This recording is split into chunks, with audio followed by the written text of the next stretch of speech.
Hello everyone in the sandbox and welcome to the stream. I hope you guys are having a fantastic afternoon, evening, morning, whatever it is where you are. And my camera's not on screen. Here you go. There I was. How are you guys doing? So I can see a few people here, DXDBX and Voller over on YouTube, Annie3knee, Durkanox, Elena Honeys, Little Legion. How are you guys doing? Thank you for joining the stream. Today we're going to be doing our usual Wednesday tutorial game maker stream. Hey guys, hey look at you, good to see you. We're doing our Wednesday tutorial stream, yay! So before we jump into that, hey Ark, good to see you. We're going to be looking at combination locks today. So basically how you add different components before sort of being able to open a door. So if you want to have people do several different things before they get to open a door or a chest or even something else, it doesn't necessarily have to apply to doors, but in this case that's what we're doing. You can use this method. So before we jump into that, I want to just have a quick look at some news, because some news just dropped.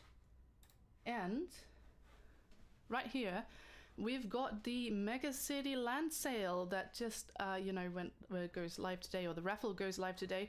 You can sign up for it later today at 3 p.m. UTC, which is about 5.5 hours from now.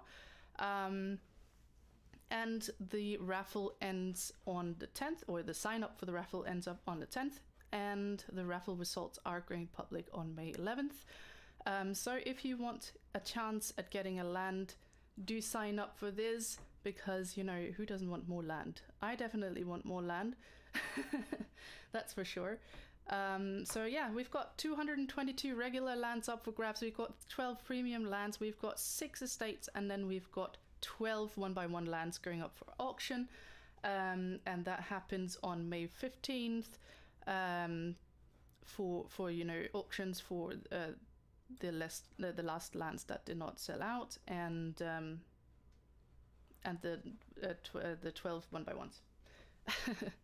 So yep, we've got that one going on. And also I just wanted to quickly have a look at this game jam as well. You might have probably already seen it because it's been active since the 17th now, but in case you haven't seen it, we've got an active game jam right now. We've got the multiplayer parkour game jam. It started, as I said, on the 17th. It does go on for a little longer than usual because of some bugs and stuff that were happening with 0.8.2. So you still have time, even if you haven't started. You have time all the way until May 7th at 3 p.m. UTC. So if you want to participate, you need to create a multiplayer Parker game, and that can be, you know, whatever you make it out to be. It just needs to be multiplayer, and it needs to be a Parker. Whether you want it to be a competition or a cooperative experience, that's up to you, but as long as those two criteria are, you know, fulfilled. So we've got some prizes. We've got 10,000 sand for our first place winner. We've got 6,000 for our second place. We've got 3,500 sand for our third place, and from 4th to 10th place you can win 1,500 sand each. And we've also got some additional prizes for best idea. The top 5 participants who get the best overall idea get 1,000 sand. For the best design, which are the top 5 participants with the average between best average between game design and level design, also get 1,000 sand. We also have participation reward for the first 100 legit submissions. So that is people who have actually followed the guidelines and the rules, and have not just, you know, created an empty experience and done nothing of it just to get the participation award. The first 100 will get a participation award. Also, you have a potential to be onboarded into the Game Maker Fund if you are a winner in this game jam. So, you know, if that's something you want, do participate. Let's have a look at chat for a moment. Hello, V. Hey, Panda. That was early. I didn't expect you to be here already. With I forgot that you actually started at 1:30, and Yeah. I didn't know if my meeting was half an hour or an hour long. Apparently, it was half an hour, and we ran over by 10 minutes. Oh, awesome. Um, So yeah. we've got Panda here with us today. Hey, hey, Woo! woohoo! I don't know Woohoo! why woohoo became woohey. Well, hey, oh, well, it's a new one. It's yeah, no, Woohey. that's what it is. So yeah, we've got the multiplayer player Parker game jam going on. May 7th is the deadline, and results will be announced on the 27th after we've done some voting and all that. 27th of May, that is, not this month. So let's go on into the game maker. Panda Panda, Drakusha said. Ah, hey, Drakusha. Yay, Panda joined. Please share the link for the land raffle. Sorry, let's do that. That was No, don't do it. Let's do Don't do that. it. Don't do it. Don't do it. No, I need less competition, not more. There you go. There's the link. And if you want the link as well for the multiplayer Parker Game Jam, let's drop that one as well. There you go. Okay. Alrighty. I'm thinking we start out with a form already. Straight away off the bat, let's do it. Yeah, I'm feeling generous. Giving away pandas. Weapon Yeah, crate. she's feeling generous, giving away my thing. She has gracefully given us permission to give away a weapon crate today. Let's drop that one. Boop. If you haven't won one before, you can go ahead and sign up for this one and for a chance to win one of Panda's weapon crates. So, is everything alright? Yes, everything's good. Alright, so I've made a little scenario right here with a different, some different lock systems. I'm going to just jump right into it so that you can sort of see what the different locks are, and then we'll look at the logic behind it afterwards. So I started out by just creating, you know, very basics, one key locks, so you can just see kind of what that's like if you haven't already done that before. And then we'll look at more complicated locks that require different steps to be completed before you can open the door. So for this door here you can see it can't open it right now. I'm interacting with it, nothing happens. There's a key here, right here in this pool of water, because that's where you find keys. And this one, it has a pickable component, so I can pick it up. I go to this door and I go close with the key, and the door detects the key and it opens the door. So simple lock. Not so much going on here. This door as well, also locked. I go to the door.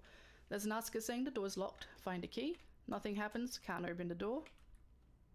We go here. We collect this key. This one is a collectible. And I have a speaker that I still have text on for some reason. No worries. So I've collected the key now, and instead of it saying now it's locked, we can now open the door. So, you know, pretty simple lock system. So let's go over here where we've got the sort of multi-step locks going on. This one right here requires 3 keys for you to be able to open the door. So we've got a few sort of idols lying around here. I'm going to collect this one. Can I open it now? No, I cannot. I'm going to collect this one here. Can I open it now? No, I cannot. And then I'm going to collect this one. Can I open it now? Yes, I can. So basically this door just requires you to collect 3 different keys before you're able to open it. If we go over here, we've got a pressure plate system. So basically you need to apply weight, or you need to put 2 items on these 2 pressure plates in order to be able to open this door. In this case, we need these funny little imps right here that look really angry. Oops, I don't want to kill it. Pick it up. It becomes invisible because that's a thing in this version of Game Maker. That's kind of funny. And then we drop it here on this pressure plate. Nothing happens. We pick this one up and drop this one. on the other pressure plate, and the door opens, and a demon resides that we can kill. But that's not the point right now. So basically, let's kick them around a little bit. I love collision with physics. It's funny to kick an imp around. Okay, so last door. We've got kind of like two little levers, so to say, that we need to pull in order to open the door. A lot of this logic has kind of the same core system. These are just different ideas and different ways you can use this core logic. So this guy here, you go here and talk to this statue, and it says, "Why is this statue looking at you funny?" And you say, "Grab his arm," because that's what you do when you see a statue. You grab the arm, and as you do, I always grab arms on statues. I mean, why wouldn't you? Well, you gotta see if they're muscly or not. Yeah, exactly. You gotta feel those muscles. You go to the other statue. The statue's smile is so inviting. So you grab this guy's arm as well because he's so inviting. To something real dodgy. What have you made here? Oh, this statue is so inviting. And then there's a woohoo bed inside. Oh, no, there's not. Oh, there isn't. That's a missed opportunity. Yeah, no woohoo bed, just something that I put in there just for the sake of something being in there. But once he was done animating, door opened. So those are the 3 different lock systems I've put in place, as well as the very simple 1-key locks. So let's jump out of there and have a look. And let's spin around for a second. Where's that logic right there? I like to have my weather preview on. I wish it could just be on by default. There you go. Okay. Do you know what? I agree. Yeah, I know, it's right? Really irritating. Yeah, because if I make an experience and I use this kind of weather logic and post-processing logic, that's how I want it to look like. And that's also how I want it to look like while I'm working. So it's kind of annoying to have to turn it back on every time. Hey, Tom Voxel. Good to see you. Tom Voxel's in the chat. Tom Voxel's in the chat with his great hair. Yeah. It's really blue. There we go. It is. Good song. Thanks for that. Okay, let's have a look at the 1-key doors, just to sort of start out with the simple ones. This door here, number 1 door. I've got to step away for a call real quick. Yeah, no worries. You go ahead. This door right here is just a multiplayer door, and I'm using multiplayer because in some cases, because we only have multiplayer door, so we also need to apply multiplayer logic to all of our other components, just a note, so that they can communicate with each other.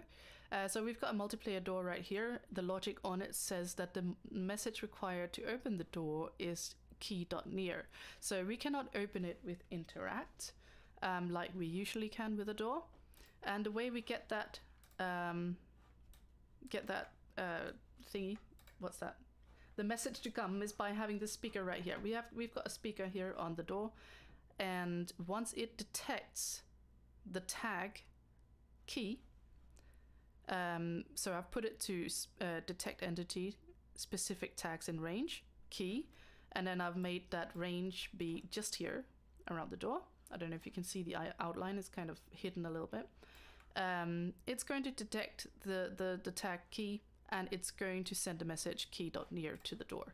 So this key right here that has the pickable component and also rarity VFX, which is not necessary, but just so you could see the key here in the pull. This one has the pickable component, not really much logic going on other than the fact that it has the tag key. So once I pick it up and I bring it over here, the speaker will detect this tag key, and it's going to send the message to the door to open up.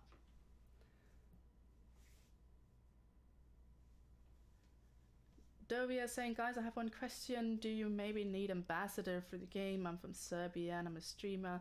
I have a nice idea for this game. If you want, we can talk about that. Ambassadors are usually handpicked by, recommendation from staff members, other ambassadors, and if some of our staff, Amy is the one in charge of ambassadors, if she sees someone who's really active and good at helping, that is when we handpick an ambassador. Usually ambassadors are people who are already community members, who are already very helpful, very active in the community. So if you just continue helping, being helpful, being friendly, being active within the sandbox community, that is when you might potentially be picked out to be an ambassador. So that's how that works.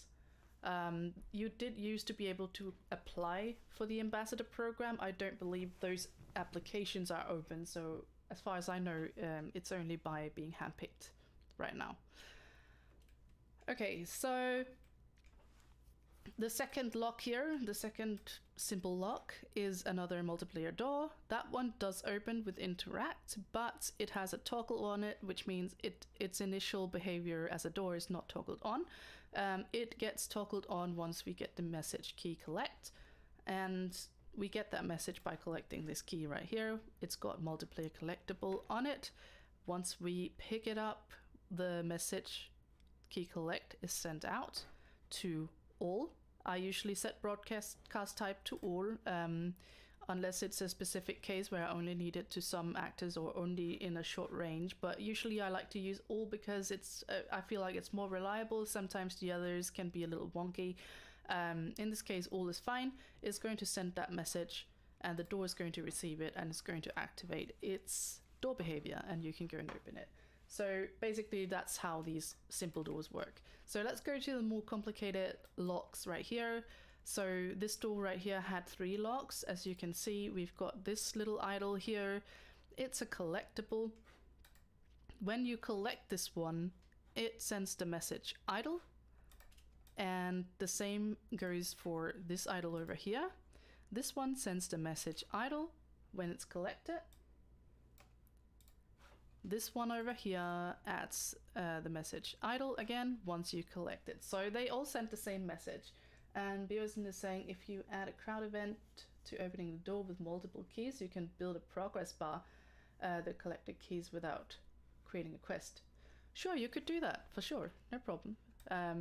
You could definitely use a crowd event to see like the progress of collecting 1 key, 2 key, and 3 keys. Oh, sorry. Yeah, you could do that.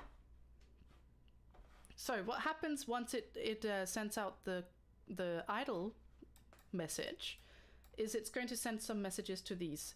The door itself needs idle.3 to open or to toggle on the door behavior. So it's not going to be toggled on by any of these idols being individually collected. It's going to be toggled on with these components right here. And these components or these logic behaviors are message broadcasters with toggle on. So the very first message broadcaster we've got here has its initial behavior state on. So we want this message broadcaster to receive the first message, the first idle message that's being sent out. So the first idle we collect will send the message idle, and this message broadcaster will receive it, and it's going to send out the message idle.1. And once it does that, it's going to turn it off. So it's got a turn off message in its toggle behavior. So this message broadcaster is no longer active after it has sent the message idle.1. Hey Garnican, welcome to the stream. And after that one turns off, if I could select the middle one, it does not want to let me select the middle one. Let's spread them out a little bit more. Here we go. Hey, did I Hannah's scare back. you? I didn't scare you. You didn't. No. Sorry about that. So the second message broadcaster also has toggle behavior. It does not have its initial behavior state on, so it's not going to receive the first idle message, but it will toggle on once you receive the idle.1 message from the previous message broadcaster, meaning that this one is now active. So when you collect the second idle, it is going to receive that message, and it is going to send the message idle.2, and it'll turn itself off again. Same thing happens with the third one. This one will now be turned on once the other one turned off, and it's going to receive the third message idle, and it's going to send a message idle.3, and then it's going to turn itself off. It's not really necessary for it to turn itself off on that one, but I usually just do it anyways, just because then it's inactive. We don't have to worry about it anymore. So idle.3 is what toggles this door behavior on. So basically, you collected the 3 keys, and now the message broadcaster sent a message to the doors that it is now active. You can now access this door. You could also have the message directly open the door. You could have if you go into the door logic here, you could have message required be idle.3, then the door would open the moment you collect the 3rd key. But personally, I prefer to have it this way because it makes more sense in my brain to have to collect 3 keys and then go to the door to unlock it, and not that it sort of magically unlocks itself. So yeah, that's how you do the combination lock with 3 different keys. It's pretty simple once you sort of get the hang of it. Pressure plates uses the same core logic as I was just saying. We've got by the way, let me know if there are any questions about any of these logs. Let me know if there's something you don't understand. I can always explain more. Same core logic with kind of separate messages that are being transferred through different message broadcasters. But this door right here needs the message pressure 2 to open. This one is going to open with the message pressure 2 rather than interact. So here we've got two pressure plates. I've just used some sort of concrete slabs or floor tiles or something. Then I'll put a speaker on top of it. The speaker is set to the lowest detection range, and it is set to detect the tag imp. So once it detects that tag, it is going to activate, and it's going to send the message pressure, which is going to go to these message broadcasters, which is going to do the same thing as the previous message broadcasters. And you need to make sure that this speaker component is sunk into the earth like this, so that it's only got like a small bit of that detection sphere above ground. Because if you have it up here, what's going to happen is you pick up the imp, and it's basically going to detect it all the way here while you're holding the imp. You can't really see the imp because it's transparent, but while you're holding it, it can detect it already because the sphere is kind of above ground. So you need to make sure it's below ground so that it only has the top of the sphere just around where the pressure plate is. So you place one imp there. It's going to send out the message pressure to this message broadcaster, which is then going to send pressure 1, which is going to turn it off, and then it's going to send the next message of pressure to this message broadcaster, which is then going to send pressure 2, which is going to open this door. You could have more pressure plates if you wanted to, of course. You could have 4 pressure plates, you could have 5 pressure plates, you can have as many as you want really, but that is the system, that is the way you create these pressure plates. Let me drop that form again, I think. I just dropped it. You already did? Oh, that's brilliant. I did.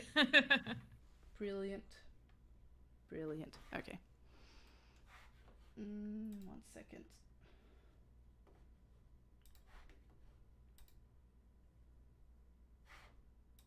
Just move this to the side real quick.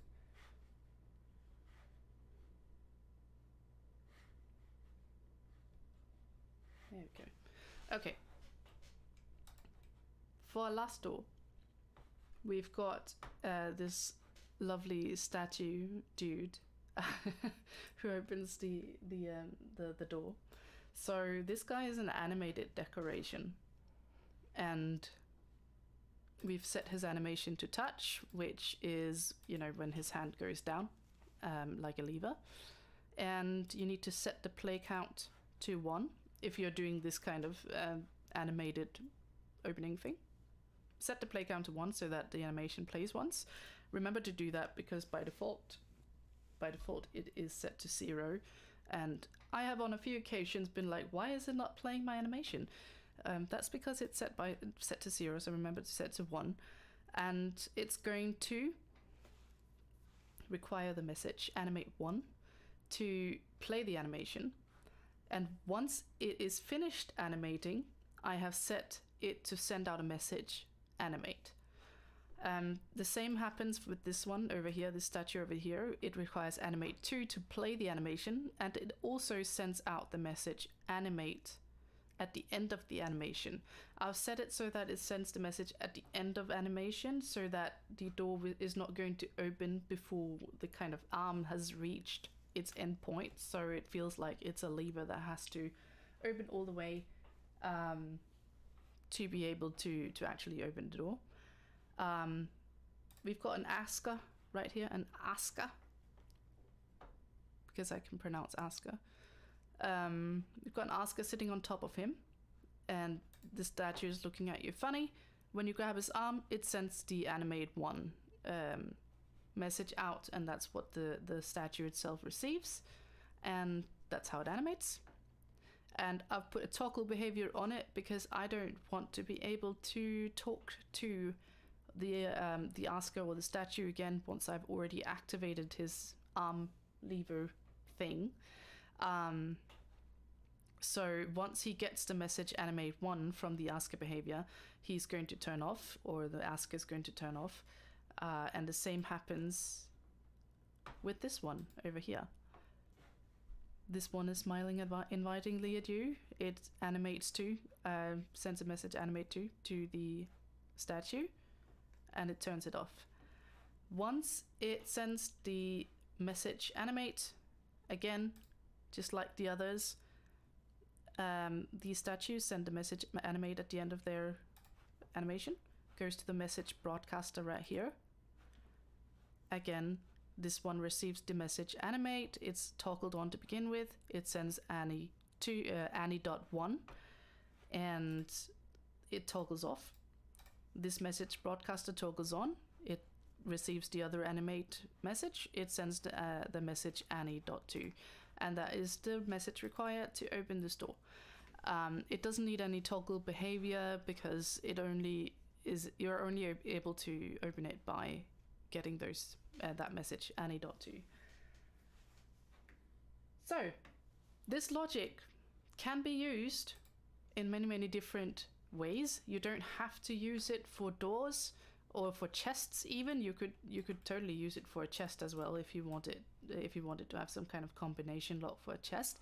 But you can also use it for a quest, or if you want to have to do certain things before you're able to talk to a certain person. For example, if there's an NPC somewhere that is not going to talk to you until you have helped do 3 different things, or you've done some prerequisite things that are not necessarily part of a quest or anything, you can do this same system where you have the same message being sent out over and over, and it just goes through a range of different message broadcasters that'll eventually send out the message that is going to activate the end goal, so to say.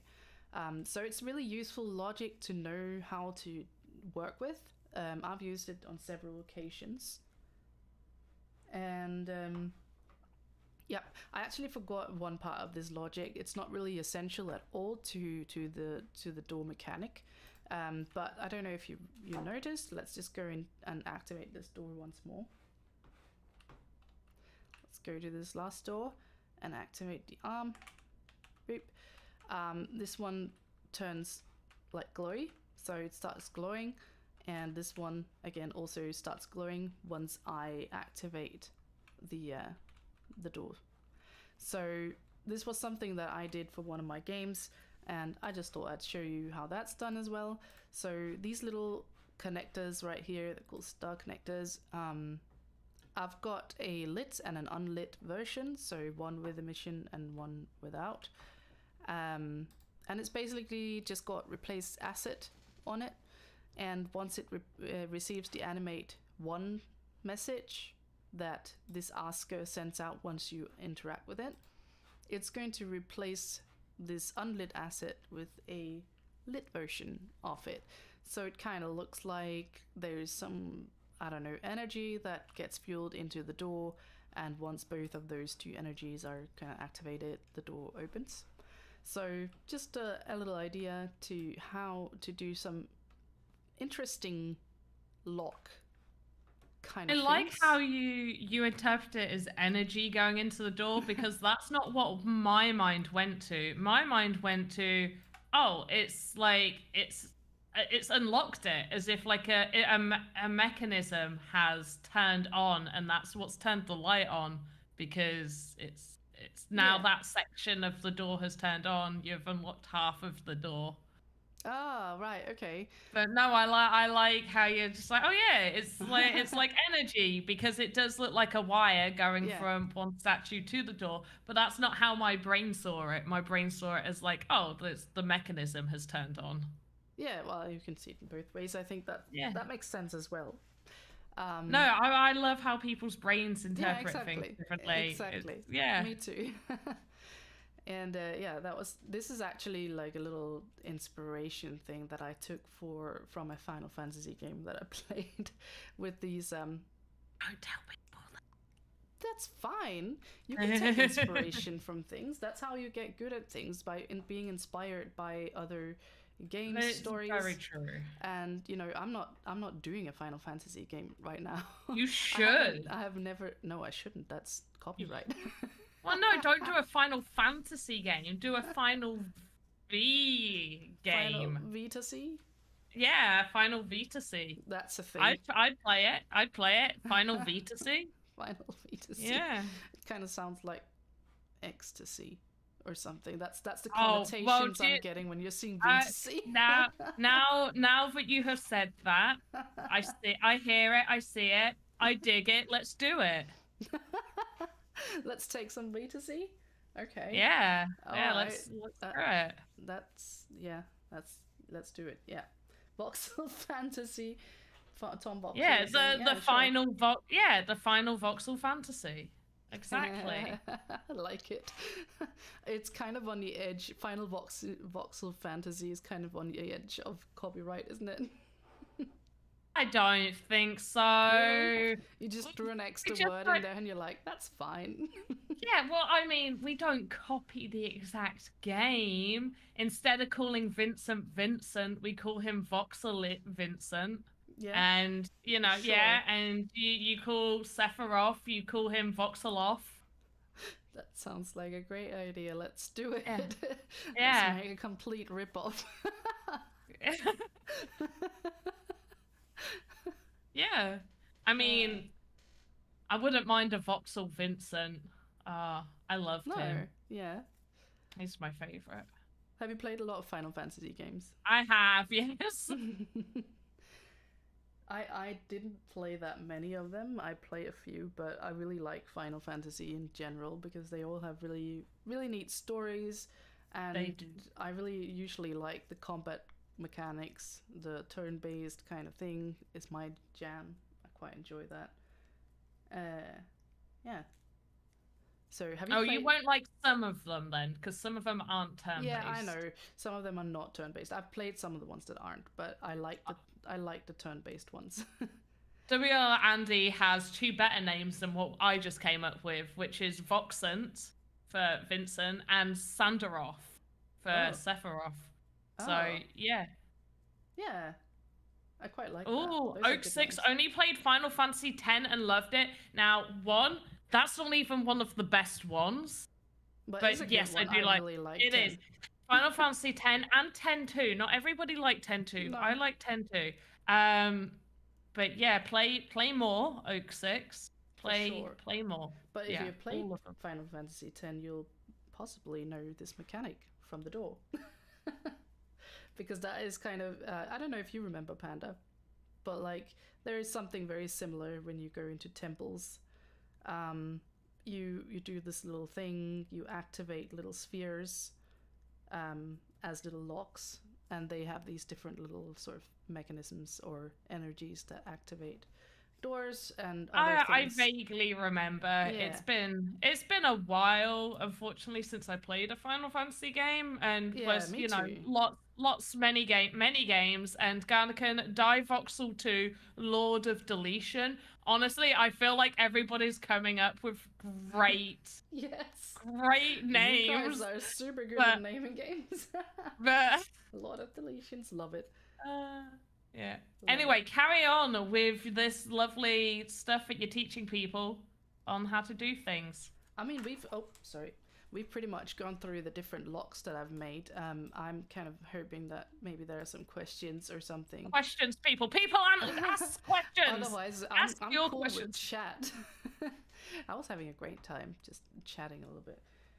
Don't remember the door mechanic, V. That's a long time ago, but I like the way the fights and work. I'm looking forward to see this in the sandbox game.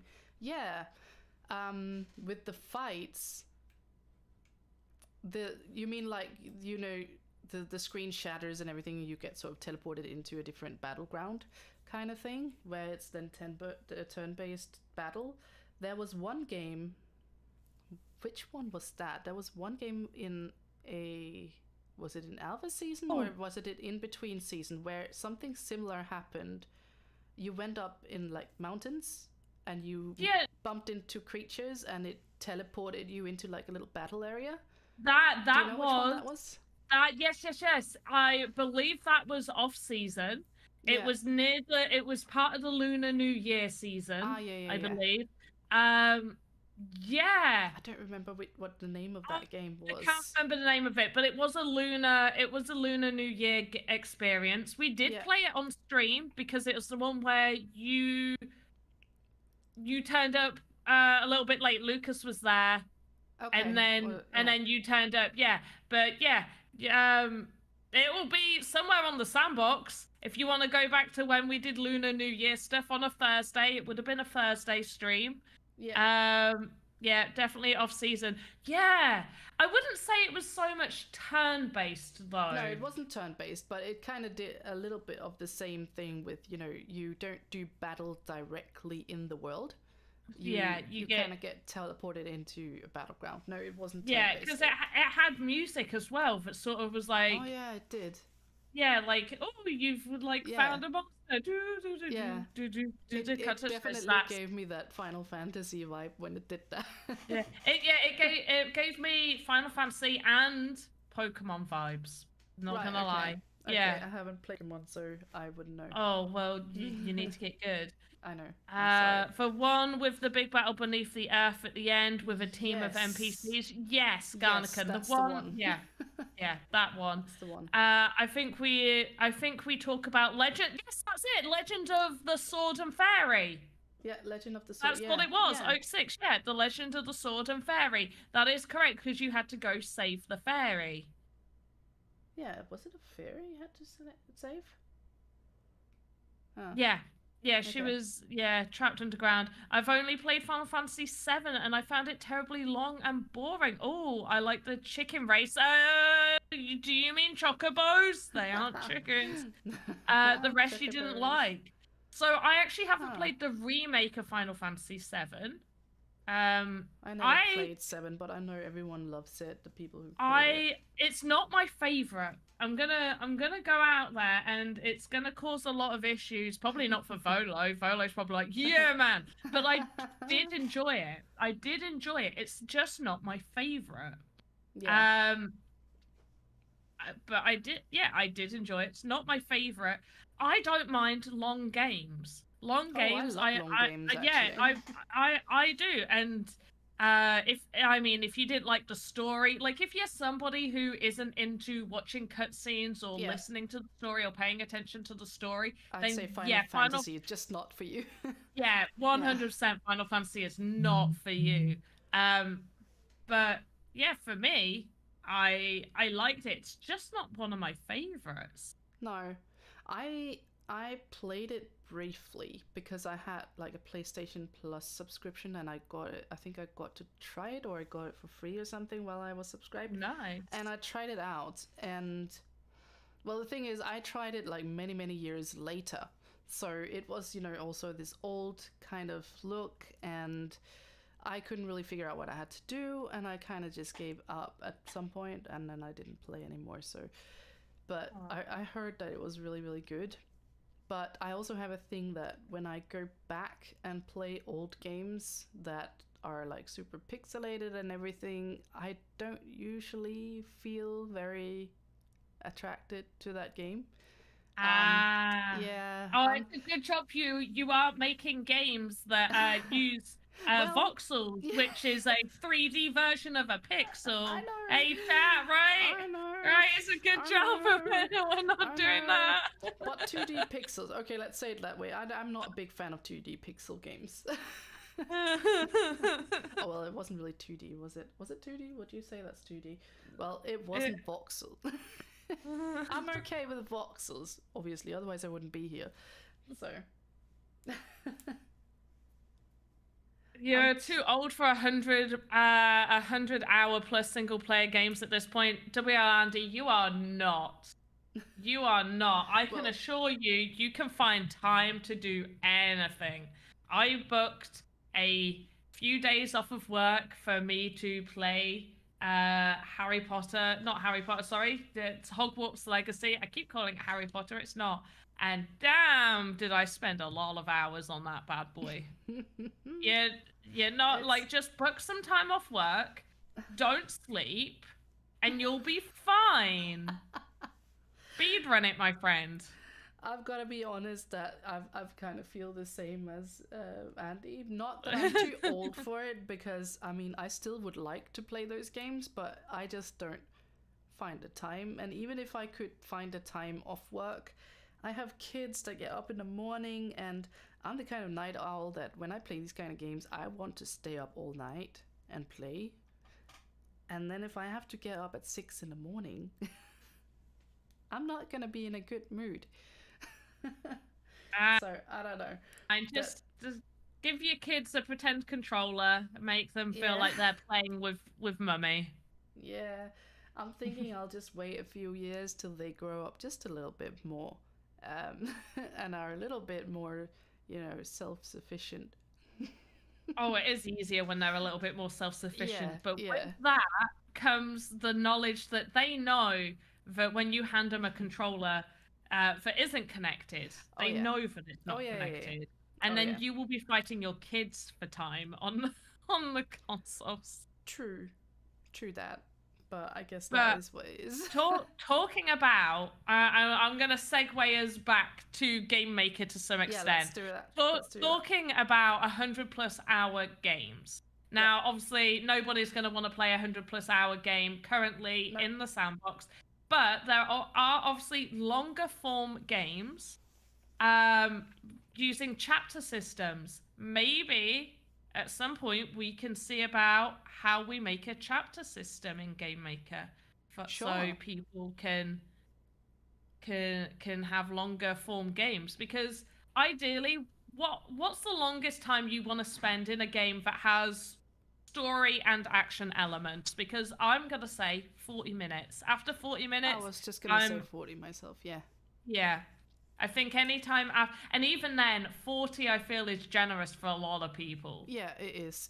I think the average playtime is probably at around maybe 20 minutes. So maybe that's probably what you should keep your games at, between 20 and 40 minutes at the moment, because we don't have save features.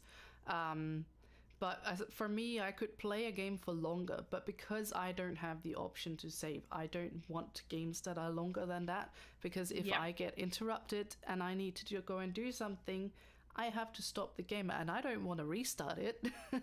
I don't want to restart it. So far, I feel like I've only seen one game actually utilize the chapter system, at least within sandbox, like event or off seasons, which is Dracula's Castle. Oh yeah. Yep. Which is, you can go in and you can select to start from chapter 1, chapter 2, chapter 3.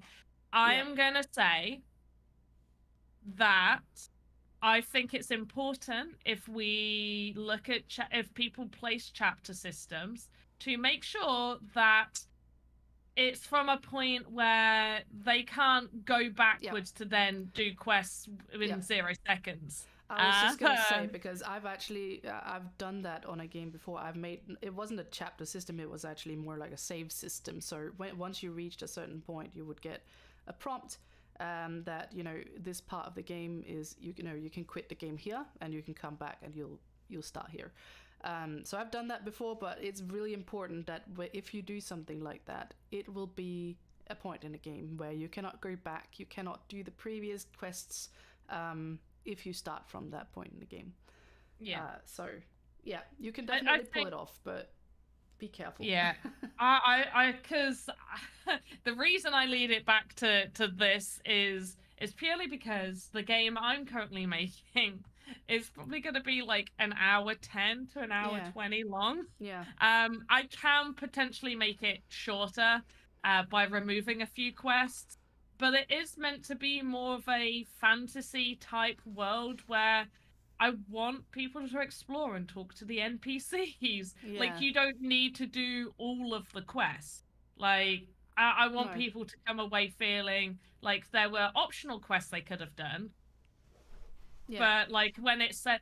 But, yeah, how do you think people feel when they see a game? Like, and I'm going to use an example of one of the ones that is currently out, which I've forgotten the name, but it's where you play it, you go into a room, and I think it begins with M, and you take different paths, so you can't complete all the quests for that game in one playthrough. I have no problem with games like that. I actually quite like that. The only thing is if it's part of a alpha season, or not necessarily an alpha season, but an event, it needs to be, that's on our side really, the sandbox, it needs to be made in a way where you don't have to complete all the games, all the quests in that experience to be able to get any rewards. So that's something to consider, that if it's a game that's in an alpha season, for example, and you need to complete all the quests in that game to be able to finish your alpha pass or whatever, then it's not really ideal. But I hear that though, and I'm just gonna go off that.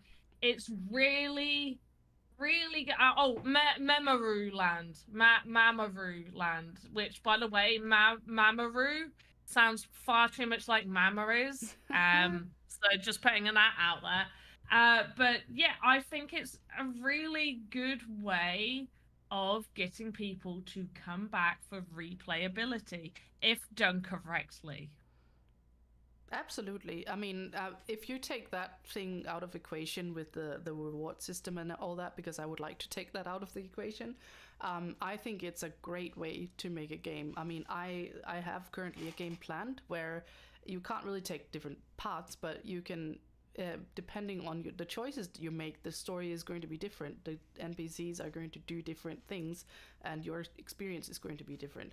And I think that's a really interesting way to make games, and that is definitely something that makes, if the game was good the first time around, people are going to want to come back and play your game again, because they might want to experience the other option or the other options. So that's definitely a great way to make games, I think. WL Andy has a great question, which I feel will be possible, but not right now. Is it possible to lock people from lands unless they've completed another, so you have different maps as levels? So, I mean, the way you could possibly do something like that right now would be if you create a game, and at the very end of the game, you make a code or something like that. You give them a code, numbers or letters or whatever, and in order to start the next experience, you will have to type in that code to be able to go anywhere. The flaw with that, of course, is that people could potentially share this in between themselves, and in that way it would not lock them out entirely. So it's not foolproof, but that's the way you could do it right now. But no, it's not really possible. But it will be possible once we have gating. That means you, for example, if you can only enter if you've got an NFT, for example. So maybe you will be rewarded an NFT once you complete the first chapter or the first game, and that NFT is what will grant you access to the next one. So that should be possible later on. Yeah, I am going to state, though, the whole rewarding somebody with an NFT could be, that's not on the map for like if it's you doing it. So WRD is doing your own little event. You're like, okay, these are my 5 games I'm doing my own mini event. And you make it so it's gated. Each experience is gated by a set NFT. You would then potentially have to ask Sandbox for the logs of everybody who completed it 100%, got all of the quests, to then know who you need to drop an NFT to. Either that, or you would have to do it as separate mini events. So it would be a case of organizing it within Sandbox and getting like a kind of partnership with them. They do UGC ones, which, by the way, please do reach out to the council if you have games that you wish to be QA tested. We have multiple packages available for QA testing. And what you could do then is that you would run your first event. 100% completion, because it's gone through the Sandbox. As a reward for 100% completion, the Sandbox will then know that those people need to be given these assets, and then they just claim those assets that way. So there's no way for you to set up an actual claim section yourself, and I don't believe that we will be able to. That's on the roadmap. But in terms of being able to get the information of who's 100% completed your game, you will in the future be able to get that data yourself to know users that have 100% completed your game, to then potentially airdrop an asset to. But in terms of gating experiences, if you have a collection or a set asset that you would like to have on the marketplace, then games can be gated that way. Moon Rider is saying that was a brilliant tutorial, V. Awesome. Good. I hope we learned something. Should we close that form if it hasn't been closed already? I was just gonna say let's close it up, and either you go through it or I do. I can. I just need to find it. All right, I can close it up. I'll close it. Okay. I'm guessing it's where all the forms are. Yes, it is. It's where we usually have our forms for the other streams. So Moonrider, thank you. I hope that was useful for you. And also, let's just go through what we actually looked at today. So we looked at first doing just single key locks. So we've got some symbol locks here where, you know, you just do a pickable key, you bring it to the door will open. So that's one of the simple locks. The other door here, you need to collect a key. Once you collect a key, it sends a message to toggle on the door, so you can open it, and you unlock it that way. So we've got the simple locks, then we've got the different combination locks right here. This lock right here is opened by collecting 3 keys. We collect 1, 2, and 3 keys, and then we can open the door. And that's done by sending messages from the keys. The keys are collected, they send out a message key, and that is sent through a range of message broadcasters right here that receive, or not key, they receive the message idle, and the first one sends idle 1, which toggles the first one off, toggles the next message broadcaster on. Once that you collect another key, it's going to send the message idle 2.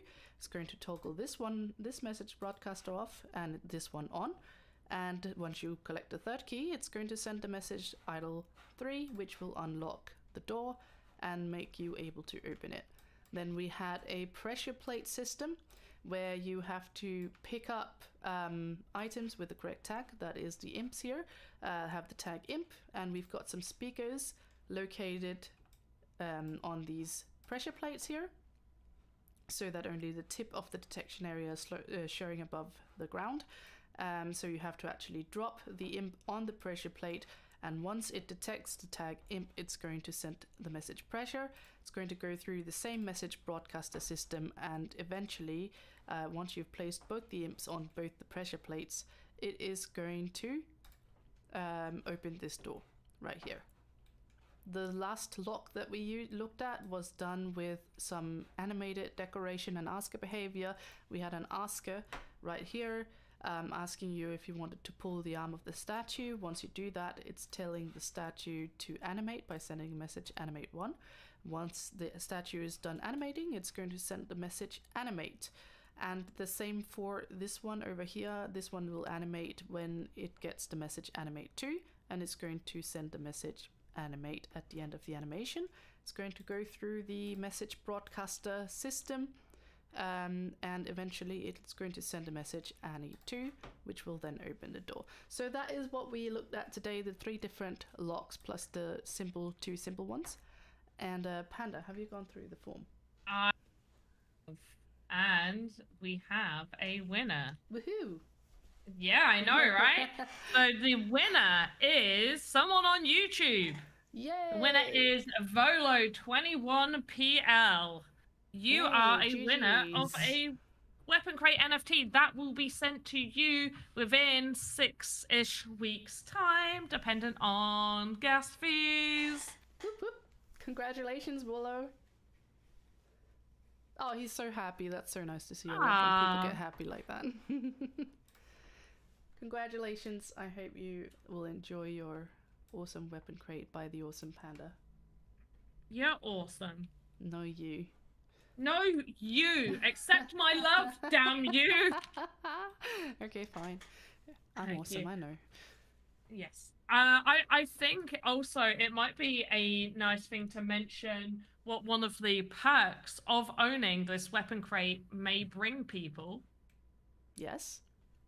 Which is, if you are an owner of the Weapon Crate, Defense Crate, or something else, I haven't got my random envelope next to me to see what I had included, but there will be a random drop once we move to Polygon. For the owners of this, once we do move assets over to Polygon, there will be a drop to all of those holders of a special weapon.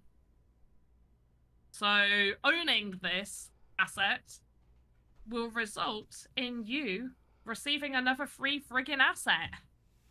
Lucky. You're gonna pull a weapon out of that Weapon Crate. Yes, Lucky you are. you. That's exactly that's gonna be what that is. Now, I am gonna state for people that may start being like, when Polygon? I have been told a lucrative date. These dates do keep changing. So I'm going to say not soon, but also soon, TM. If it is way longer than what I expect it to be, then the alternative is I will be asking the general community what would they prefer. Would they prefer that I draw 30 random winners out of everybody that owns these assets? Or would you prefer to just wait? So that will come once we're much closer to the expected timeline that I believe we're meant to be moving to Polygon. And if I hear that it's got extended again, is when I will pose the question. So yeah. Oh, it's hard Own for me shit, to get describe free how shit. happy I am. I've been waiting for this for so long. Thank you so much. I can't believe it. Oh, Aww. it's so good to see how happy you are, Rolo. I'm really happy that you won now. Oh, that's like the loveliest thing ever. Yeah. Aw. I'm That filled Weapon with so Crate much is happiness. in good hands. Yeah. Oh, it really makes me feel like moving them further up the list. You just Like got I've not seen fast-tracked right now. Yeah, you just want, fast track to the top of the list. No, I can't do that to everybody else who's waiting, but I do appreciate the love. I'm very close to wanting to fast track you. I'm not gonna lie. I'm checking what gas is right now. No, it's too high, friend. I'm sorry. I was like, I'll just send you it right now. Close. So close. Had it been 20 Guai, I would have been like, okay, you can have it right now, friend. Don't worry. Aw. Yes, right. Congratulations. Yeah, congrats, Willow. Happy you got it. But anyways, we are also at the end of the stream. We have reached the 1 hour mark. So I hope you guys found this tutorial helpful. and I'll be back next Wednesday with another tutorial at the same time. So, you know, do tune in. Do tune in if you want more Game Maker stuff. And yeah, I hope you guys have a really nice morning or afternoon or evening or whatever it may be where you are. And goodbye from Panda as well. Oh, yeah, bye. Bye, everyone. Have a good one.